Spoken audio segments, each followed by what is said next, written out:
보시겠습니다. 할 말씀은 여호수아서 1장입니다. 여호수아 1장 2절부터 4절 말씀입니다.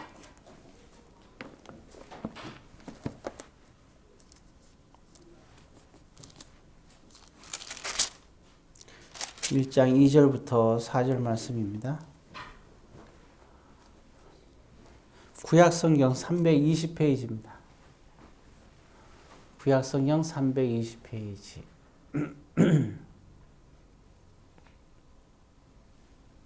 찾았으면 제가 2절을 읽을 테니까 여러분들이 3절하고 4절을 읽어주시기 바랍니다. 내 종 모세가 죽었으니 이제 너는 이 모든 백성과 더불어 일어나 이 요단을 건너 내가 그들 곧 이스라엘 자손에게 주는 그 땅으로 가라.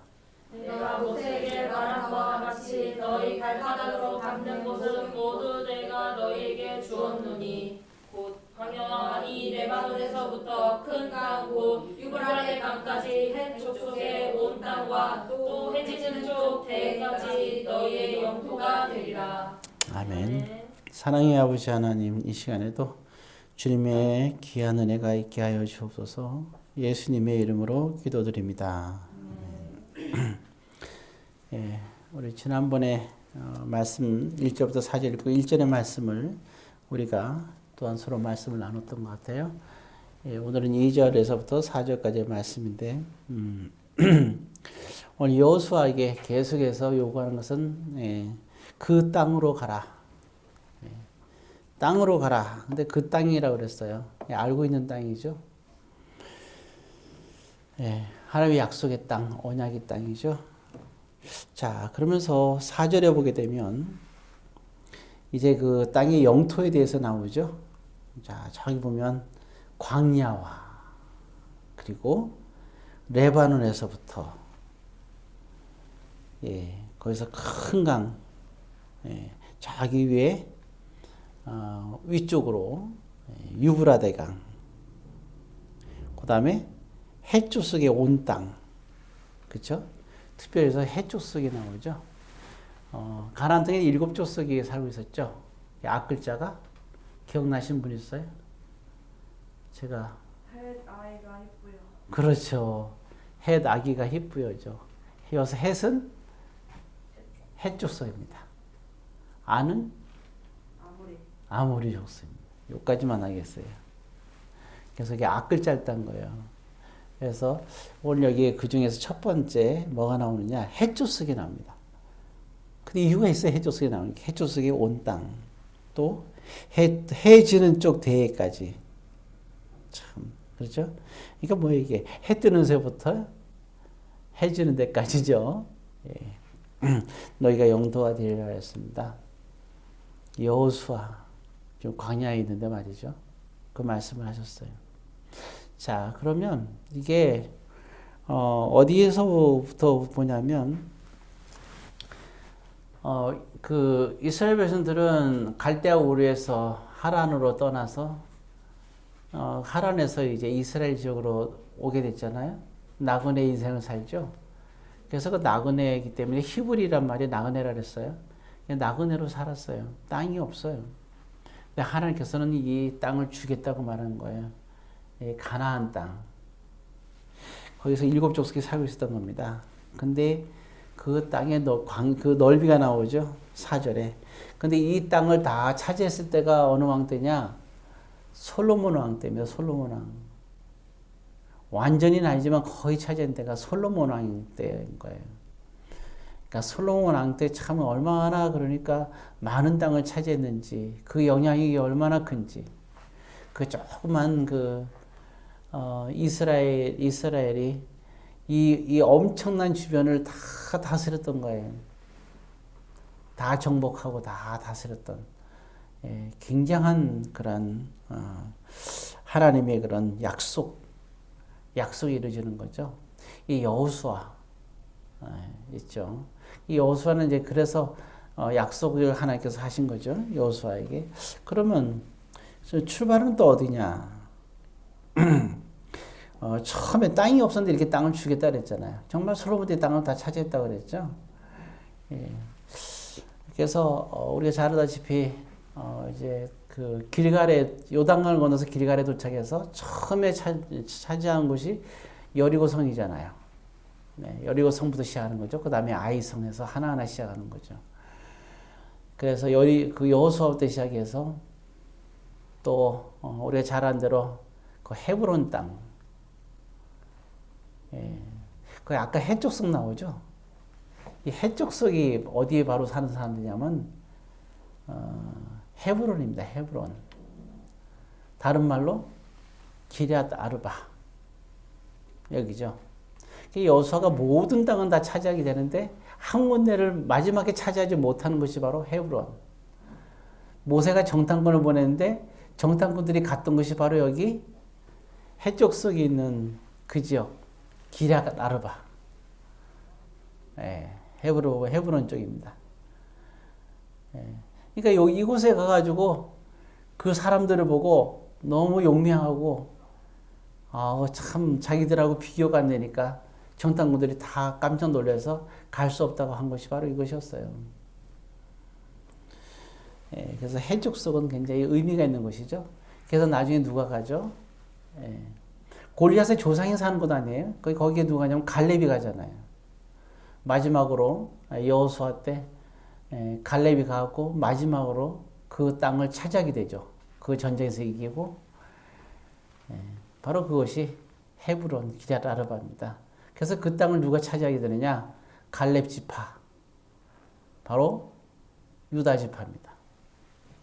자, 이와 같은 일이 있는 거예요. 자, 그래서 또 여기는 아주 특별한 의미가 있어요. 왜냐하면 그러면 제일 처음에 우리 믿음의 조상들이 처음에 가는 게 아브라함이잖아요. 근데 나그네였는데 유일하게 땅이 있어요. 유일하게 땅을 갖게 되는데 잘 기억나시나요? 이제 그 아브라함이 이렇게 가다가 나중에 누가 죽게 돼요? 아내 사라가 죽게 되죠.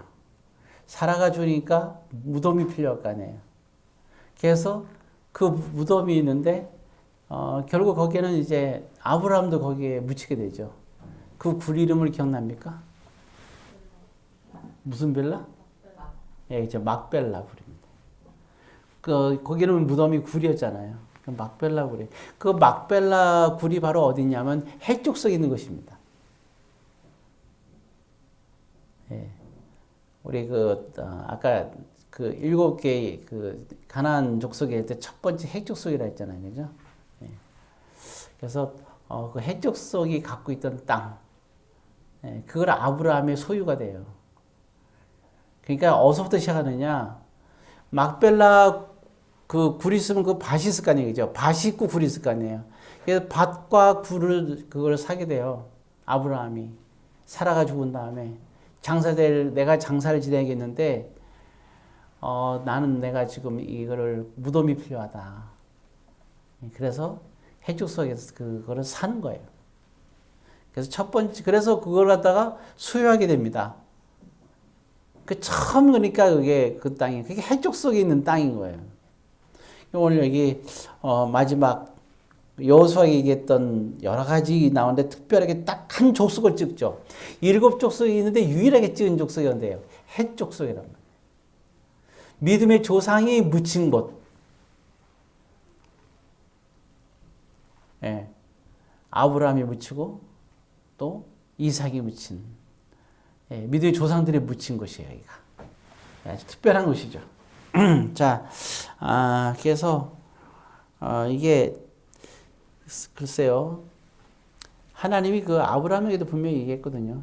아브라함에게도 약속할 때 너가 민족이 많아질 것이고 이 가나안 땅을 네가 다 차지하게 될 거란 얘기를 했어요. 이 여호수아에게 얘기한 것이 사실은 아브라함에게 먼저 얘기했잖아요. 예, 그래서 아브라함이 정말 조그만 죽어서 이렇게 이게 장례를 치를 만한 그 밭과 조그만 거 남이 볼 때는 별거 아니잖아, 그죠? 그 평수가 뭐 얼마나 되겠어요? 평수가 안 나와서 잘 모르겠어요. 글쎄요, 한 160평 정도 될까? 왜냐면 제가 우리 아버님 장지 때문에 제가 밭을 샀잖아요, 강원도 양양에다가. 그게 160평이거든요. 계속 그렇게 얘기하는 거예요.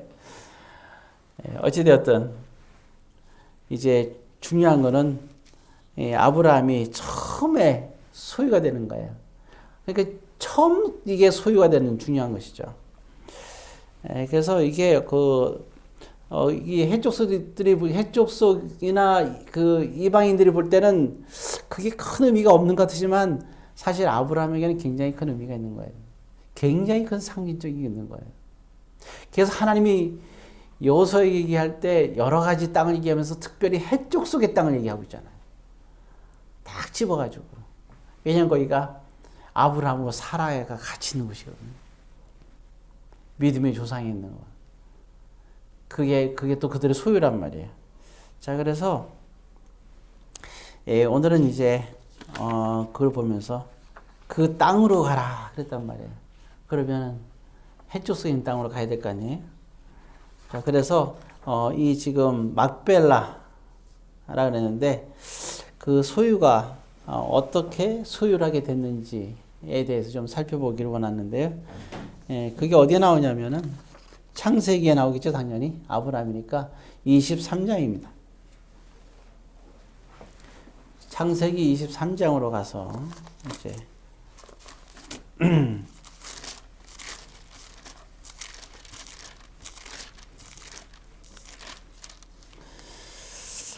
자, 제일 먼저 보게 되면 그 1절에 보게 되면 자, 사라가 이제는 살다가 죽는 게 나오죠. 몇 세라 나왔습니까? 1절에? 127세. 예, 127. 제가 제일 좋아하는 숫자가 27입니다. 왜냐하면 실자가 좋은 숫자잖아요. 그래서 우리 보통 럭키 세븐 거잖아요. 그럼 27이면 둘이서 같이 복을 나누잖아요. 두 사람이 이상. 그러니까 우리가 나눌 수 있잖아요. 그래서 27 제일 좋아요. 예, 근데 참 사라가 살은 연수가 127입니다. 아브라함하고 사라의 나이 차이가 대충 얼마인지 아십니까? 아브라함하고 사라하고 나이 차이가 얼마나 될까요? 거기 창세기 거기 17장 17절을 힌트로 드릴게요. 자, 17장 17절을 보면 대충 몇 살 차이가 나겠구나 알 수 있을 거예요. 23년 계속 볼 건데. 예. 자, 대충 몇 살 정도 차이 나는 것 같아요? 창세기 17장 17절을 참고하세요. 자, 다들 보세요. 남의 얘기 듣지 말고 직접 눈으로 확인해요. 성경은 눈으로 확인해야 돼요. 예, 다 확인했어요? 17장 17절 몇 살 차이요? 예, 대충 10살 차이입니다. 자, 그럼 다시 와서 그 17장에 보게 되면 자, 잠깐 고개 들어보시고 사라가 진짜 특이해요. 왜인지 아시죠? 자, 분명히 그랬잖아요. 그 아브라함이 이제 아이를 낳을 때가 됐을 때가 몇 세라 그랬어요? 이때가 막 100세라 그랬죠. 그리고 그러면 이때 사라의 나이가 몇 살이었어요? 10살 차이니까 90살. 그럼 나이가 많은 거예요, 적은 거예요. 사라가 웃었잖아요. 하나님이 아이를 낳을 수 있다니까 사라가 웃었어요. 지금 나이가 몇인데 90이란 말이에요. 근데 여러분 그거 아세요? 그때 애굽으로 내려가잖아요. 기근이 들어갔고, 그죠? 90이 다 된 사라를 보고 바로 왕이 완전히 변한 거예요. 20대의 사라가 아니에요. 90 나이에 살아요. 90 나이에 살아. 그래갖고 사라를 차지하기 위해서 아브라함이 먹은 식구를 남자를 다 죽이고 뺏어오려고 할 정도의 욕심을 가졌어요. 바로가. 남편을 죽이고 차지하고 싶은 여인이 사라였어요. 그때 사라 나이가 90이 다 했다고. 이게 참 어떻게 생각하세요? 사라는 도대체 어떻게 이게 가능할까요? 불가사의한 거죠? 그러니까 이게 보면 불가사의 누가요? 모세가 죽기 전까지 모세가 몇 살까지 살았어요? 모세 사라는 127세잖아요. 모세 120세까지 살았잖아요. 왜요? 모세가 나이 80에 부름받아서 광야에서 40년 동안 있었잖아요. 그러니까 80 더하기 40이 120이지 모세가 120세를 사는데도 아직 정정하다 그랬잖아요. 눈도 흐려지지 않고. 그죠? 하나님은 또 제 눈이 흐려질까 봐 안경을 딱 붙였잖아요. 이렇게. 그러니까 보이잖아요. 여러분들 잘 보이고 있어요. 안경 벗으면 잘 안 보이는데 삭스는 보인단 말이에요. 자, 눈이 흐리지 않아 안경 쓰니까. 자, 어찌됐든 자, 모세도 정정했다 그랬잖아요. 바로 죽기 하루 전까지도 정정했다고요. 산에 올라가서 산에. 그렇죠? 아무도 모르는 곳에 죽었잖아요. 산에 올라갈 때 산에 터벅터벅 걸어갈 정도로 정정했다고요. 하나님 부름 받아서 갔어요. 모세가. 그때 나이가 120세입니다. 이게 불가사의한 일이죠. 그런데 사라는 90세에 누가? 바로가 반할 정도의 그렇게 반할 정도의 모습이니까 도대체 이걸 어떻게 이해를 할 수 있을까요?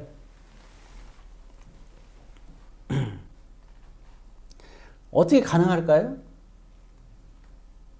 그거는 아무리 뭐 화장품을 좋은 거 쓰고 뭐 이렇게 뭐 크레오파트라고 뭐 했다고 하지만 그런 걸로 불가능하죠. 모세와 사라의 공통점. 참 믿음 생활 잘했죠. 정말 그들에게 가장 핵심 순종이었어요. 모세도 온유하다고 하나님께서 인정한 것은 온유하다는 말은 뭐냐면 하나님께 순종한다는 거거든요. 하나님 모세에게 그랬잖아요. 온유함이 세상 모든 사람보다 모세가 최고다. 그건 뭐예요? 모세는 하나님의 말씀에 대해서 전적으로 순종하는 사람이라는 거죠. 사라도 뭐예요? 사라도 하나님과 아브라함에게 절대적으로 순종하는 사람이었어요. 왜냐하면 아브라함에게 순종하는 게 뭐 하나님께 순종하는 거였으니까. 그렇잖아요. 아브라함이 불신자가 아니잖아요. 이삭 아들 사건마다 얼마나 순종하는 거예요. 하나님께 순종하는 자에게 순종하는 거죠. 하나님께 순종하는 자에게 순종하는 것은 위험하죠. 그죠? 주일날 놀러 가자면 놀러 가야 되니까 그건 순종이 아니잖아요. 아주 그거는 범죄하는 거죠. 자, 어찌되었든. 근데 사라는 어때요? 아브라함이 그러죠. 바로가 사라한테 다 반했어요. 그러니까 아브라함과 모든 식구를 다 죽이고 사라를 뺏으려고 하니까 그 시대는 그랬어요. 그러니까 아브라함이 뭐라 그랬어요?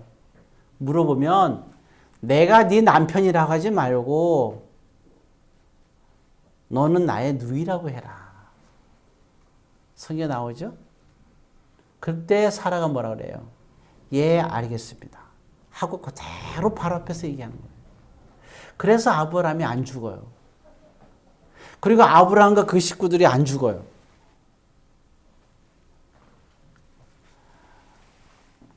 사실 보면 황당하고 말이 안 되잖아요. 근데 그게 뭐냐면 순종이라는 거예요.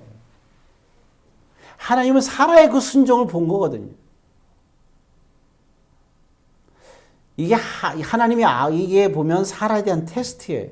왜? 처음에 얘기할 때 이랬거든요. 아브라함과 사라를 통해서 네 자손이 별같이 많아질 거라 얘기하지 않았어요. 그러니까 아브라함과 사라를 통해서 자손이 많아질 거는 나중에 얘기해요. 그 애굽에서의 시험이 지난 다음에 얘기하는 거예요.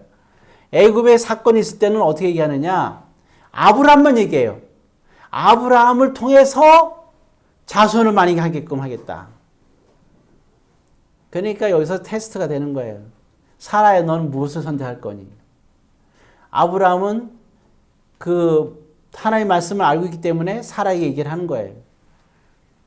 나는 하나님의 말씀을 지켜야 되고 자손이 많게끔 해야 된다. 지금 비록 나그네고 힘이 없는 존재지만 이렇게 눈치 보지만 가슴이 아프지만 내가 널 제일 사랑하지만 가슴이 아프지만 그럼에도 불구하고 하나님의 뜻을 이루어야 하니 너가 우리가 이제는 네가 바로 그잖아요. 바로한테 가면 너와 나의 부부 인연은 끊어져.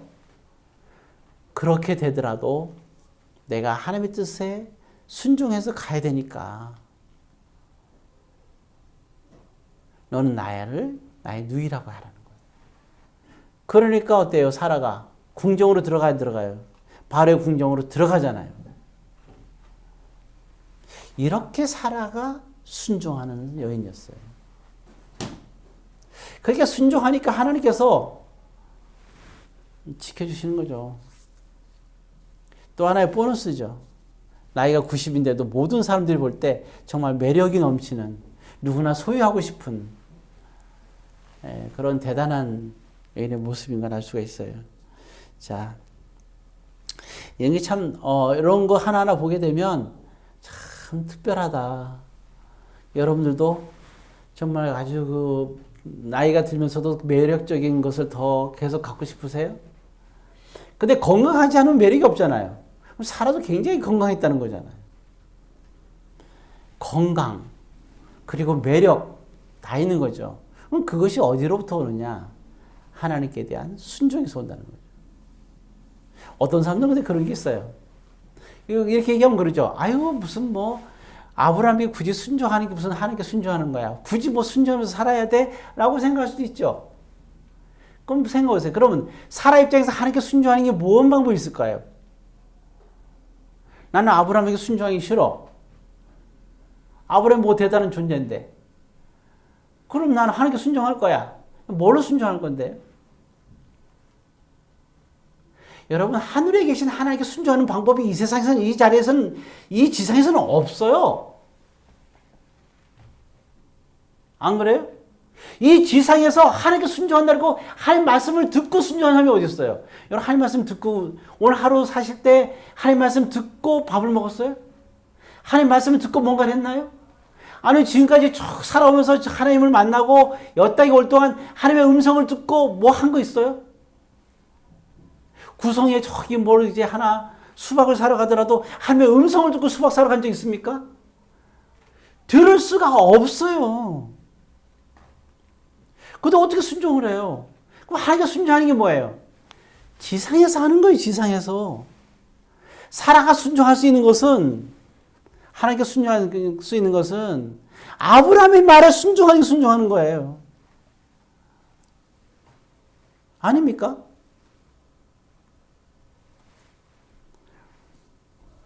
나는 하나님을 잘 믿을 거야. 뭐가 잘 믿는 거예요? 나 혼자 뭔가를 하는 게 잘 믿는 거예요? 아니잖아요. 내가 얼마만큼 정말 내가 하나님의 그러한 십자가로 피로 사신 그 교회를 섬기며 사랑하며 기도하며 살아가고 있는가? 얼마나 사랑하는 또한 부모를 공경하고 있는가? 또 얼마나 사랑하는 남편에게 복종하고 순종하며 살아가고 있는가? 그걸로 우리가 하면서 우리가 하나님을 사랑하는 것을 믿음을 할 수 있는 거잖아요. 자,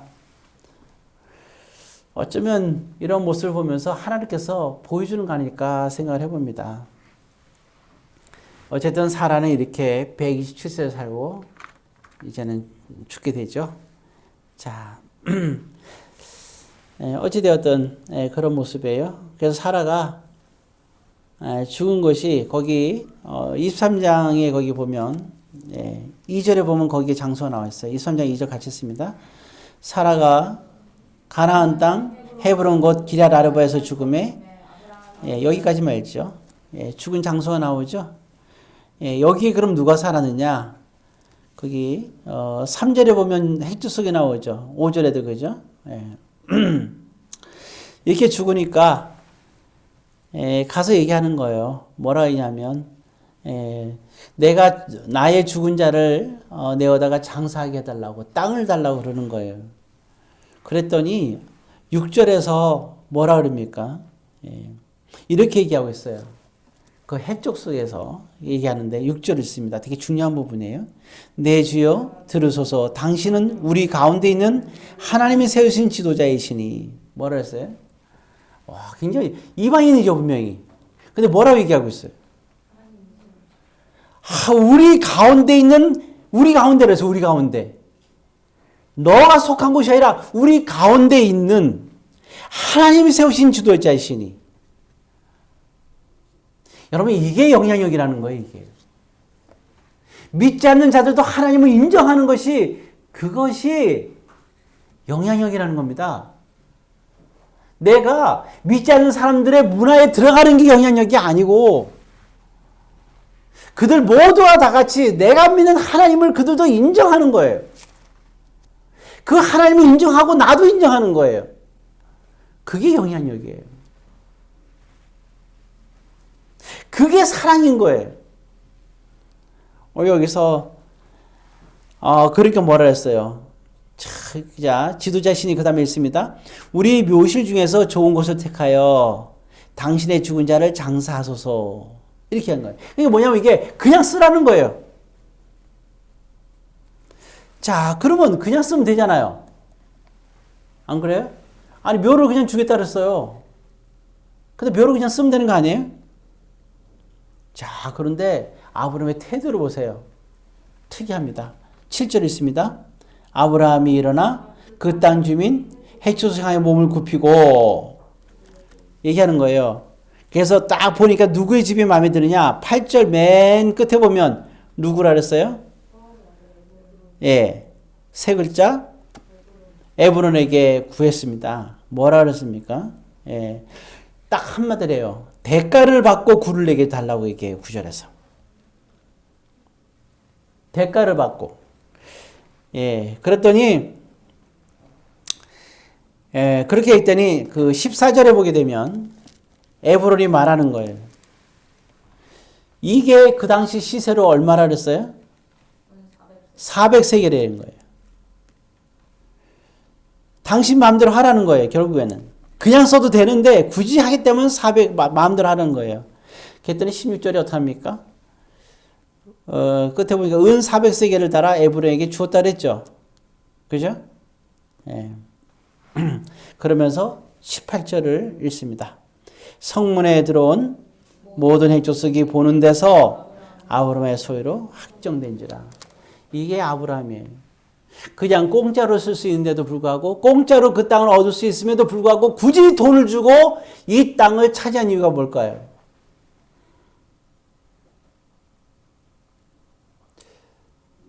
지금 가나안 땅에서 7족속 중에서 헷조석에 있는 조그만 밭에 불과해요.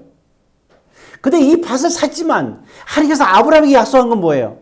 가나안 땅에 해 뜨는 데부터 해 지는 데까지 모든 땅을 주겠다 했잖아. 그죠? 이게 처음부터 약속이에요. 자, 이게 보게 되면잖아요. 아브라함이 조카 롯가 있었죠. 기억납니까? 롯이 이제 목자끼리 싸우니까 롯에게 뭐라 했어요? 네가 좋은 걸 찾아라 그랬죠. 걔가 소돔과 고모라로 갔죠. 그때 하나님께서 아브라함에게 나타나셔서 하신 말씀이 뭐예요? 너가 눈을 들어서 보는 데까지 다 주겠다 그랬어요. 이게 뭐예요? 해 뜨는 새부터 해 지는 데까지 모든 땅을 다 주겠다는 거예요. 그러니까 아브라함은 근데도 이 땅을 사서 산 이유는 뭐예요?